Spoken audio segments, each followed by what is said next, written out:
若果世界上有一種可以令所有煩惱都消失嘅超能力，想必就係所有受困擾人士最希望可以得到嘅。但係顯然，無論係助人者抑或受助者，都只係一個凡人。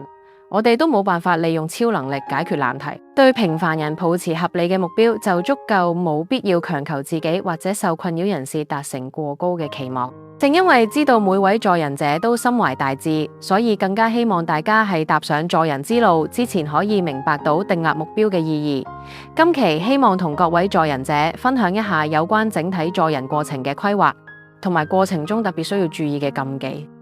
一般助人者接觸因賭博出現困擾嘅人士時，建議可以從兩個角度建立支援目標，包括針對普遍困擾嘅普及化支援目標，同埋針對賭博相關嘅賭博困擾支援目標。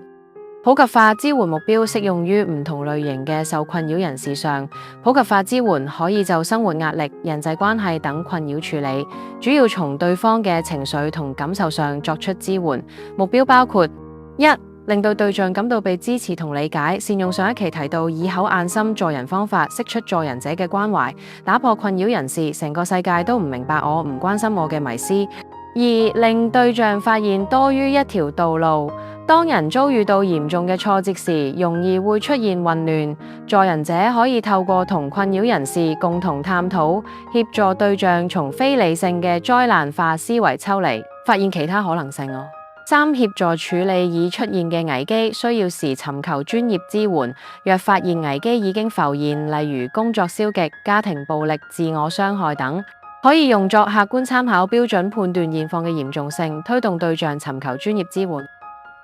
針對賭博相關嘅行為同認知嘅賭博困擾支援目標包括：一、提供正確嘅博彩知識，從正確嘅知識建立同審視博彩認知，有助於當事人發現自身嘅賭博迷思；二、提升對賭博成癮嘅覺察，釐清賭博失調嘅判斷條件，從客觀角度正視自身喺賭博行為上漸漸失去控制嘅情況。三、引導尋求專業戒賭輔導，尋求專業嘅外部支援，可以更有效建立應對同處理方案。目標協助助人者喺助人路上認清方向，但係過程中仍然會出現需要特別注意嘅禁忌。助人禁忌通常因為助人者嘅性格同處事方式而出現，例如衛道者型助人者有時會希望強調道德正確，令困擾人士產生罪惡感，繼而利用觸發嘅罪惡感推動困擾人士反省自身行為。另一種解決問題專家型助人者可能會過度理性咁認為，只要建立好外在問題嘅方案，解決各方面嘅外在問題，賭博嘅困擾就會自然化解。而